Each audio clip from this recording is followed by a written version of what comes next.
არაერთი ბოდიში იყო გაჟღერებული და არის ამ სხდომის მიმდინარეობისას პირველი კითხვა, რომელიც დაისვა ამ მიმართულებით ეკუთვნის ლიკა ბასილაიას. მან კითხა პირველ რიგში ლიზა ბაგრატიონს ხმა ბავშვი დავარდა, ეკუთვნის თუ არა მას და ზოგადად ვისგან მიიღო ინფორმაცია, ვინ მიეწოდა იმასთან დაკავშირებით, რომ ბავშვმა გონება დაკარგა. ბაგრატიონი ამბობს, რომ მისთვის არავის მიუწოდებია ეს ინფორმაცია და თავადვე დაინახა, როდესაც ბლოკი დასრულდა და როდესაც დაასრულეს სიმღერის შესრულება ამ საბავშვო მუსიკალური გუნდის წარმომადგენლებმა.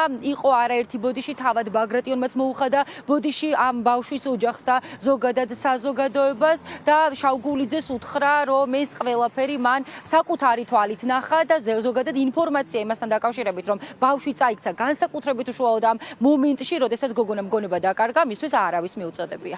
გაიცმა ეს ხმა, რომელიც მივიდა. სტუდია დიდია, ვიყავით ბევრი ადამიანი. არ მოხდა ამის დაფიქსირება, ეს არის მართლაც საზარელი სანახავი და მე ძალიან კარგად მესმის არა მხოლოდ ამ ბავშვის ოჯახის, არამედ ყველა შეშფოთება. მე მინდა გულწრფელად ბოდიში მოუხადო არა მხოლოდ იმ საოცარ გოგონას თავისი ოჯახით, არამედ ყველა იმ ბავშვს და მათ ოჯახებს, ვინც იქ იდგა, იმიტომ ხო, შენი ხმა ისმის კადრის ბოლოს, აი ამ ჩანაწერში. შენ კითხვა სვამ, რომ აქო ბავშვი დავარდაო. ბავშვი დავარდა, რო გამოვედი დავინახე, რო გამოვედი დავინახე. რა იყო ეს, რა ეპიზოდი იყო? ეს უკვე ბოლოა, დამთავრებულია. ხო, და ანუ ვინ მოგაწოდა ინფორმაცია, რომ გამოვედი ამასობაში. გამოვედი, ჩვენ ხო აქ ეცხედვა. ჩვენ ლიკა გიპას. ანუ ვიღაცამ გითხრა, რომ ბავშვი დავარდაო, ხო ასეა? არა. ბავშვები შემდგომ უკვე ქუდი რომ არის და გადაცემა გამოდის ის კადრები, რომლებიც არ ვიცი გასაჯაროების უფლება გვაქვს თუ არა, იქ რომელიც არის ბავშვები თვითონ შემოეხვევიან ამ ბავშვს და რა მოხდა? კითხულობს, რა ხდება? თქვენ არ ვიცი შეამჩნიეთ თუ არა, ხა დასაცავად კი არ ვამბობ, ეს ბიჭებიც რომელიც ასევე ძალიან დიდი წრეხის ქვეშ მოხდა, ეს ბიჭებიც იმ წუთში გამორბიან, იმიტომ რომ ნუ სტუდია ჩვენი ისეთი მოცულობის არის, რომ თუ უშუალოდ იმ წუთში არ იყურები, არც იმ ბიჭებს არ დაუნახავთ, რა თქმა უნდა. და მე უკვე რა ხდება მე ეს ბავშვები არა, იცი როგორ იყო, ეს იყო უწყვეტი კადრი, რომელიც მშობელმა გადაიღო და აი ამ კადრის ბოლოს ეს დამთავრება ხუდია უკვე ლიკა, ეს არის ხუდი. აბა ვისი ხმა? ის არის ან იმ მშობლის ხმა, ან კამერის, ანუ ტელეფონის იდენტიფიცირებული ვისი ხმა? არ ვიცი, ეს ალბათ ბოდიში მოიხადა მოუწყებლის მედიის ბლოკის ხელმძღვანელმა რუსუდან მანჯგალაძემაც. მან ისაუბრა ჰიპოთეტურ ორ სიმართლეზე, მიუხედავად იმისა, რომ სიმართლე არის ერთი, ის მაინც ყველა იმ ვერსიას განიხილავს, რომელიც საზოგადოებაში გავრცელდა. მართალია, მან საუბარი ბოდიშის მოხდით დაიწყო, თუმცა შემდგომი ნარატივი, რომელიც გაჟღერდა, ძირითადად იყო მაინც იმის მტკიცებაზე მორგებული, რომ არაფერი არ დაუშავებია საზოგადოებრივ მოუწყებელს, რადგან თანამშრომლებმა უშუალოდ დაცემის პროცესში ვერ შენიშნეს გოგონას გონების დაკარგვა. მართალია, ლიზა ბაგრატიონი დასაწყისშივე აღნიშნავდა, რომ მან ამ ნომრის დასრულებისთანავე თავადვე შენიშნა გოგონას გონების დაკარგვა.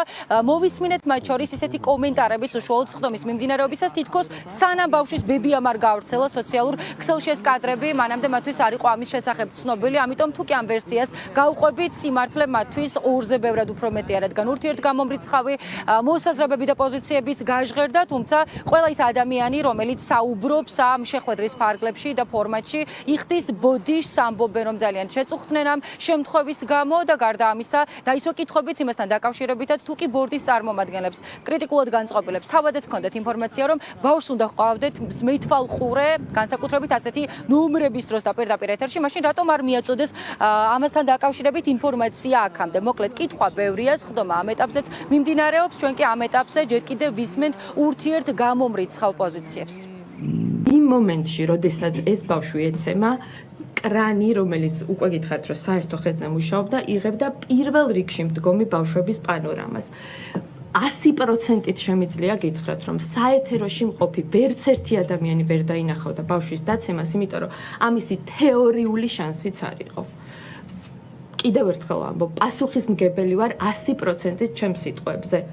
პირველ რიგში, იმიტომ რომ ადამიანი ვარ, და სხვის შვილს ამას ვერასდროს ვერ გავუკეთებ და მეორე რიგში იმიტომ რომ მე ჩემი თავი გადავამოწმე პირველ რიგში რამე ხომ არ შემეშალა თუმცა მიუხედავად ამისა მილიონი ბოდიში ანკას და მის ოჯახს იმის გამო რომ ეს მოხდა მაგრამ ბევრჯერ ვიფიქრე აი რისი გამოსწორება შეიძლებოდა ვერაფრის 6 მშობელი არის რომელიც ამას პარალელურად იღებს დავადარეთ რა თქმა უნდა რომ რა მომენტში ეცემა სხვა კადრიდან ანა ბავშვი და აბსოლუტურად თქვენ თვითონ ნახავთ შეგვიძლია ხო ეს ვანახოთ რომ არ ტოკდება არც ერთი ადამიანი ნოლია რეაქცია ვერავინ ვერ დაინახა აი რაღაცა შეშფოთება ხო უნდა ყოფილიყო ბავშვი სად არის ჯერო დგას არა ეს არის ეთერი ეთერში არ ჩანს ქვევით ეთერია სათვალთვალო კამერები ზურა თუ შეგშობლების დგანან იღებენ და ვერც მათ ვერ დაინახეს ყველა თავის შვილებს შესიცინებს ალბათ თვალებში და აქ არ არის რაღაცა ის მოძრაობა რომ ვაიმე რაღაც მოხდა ну ბებიამ რო პოსტი დადო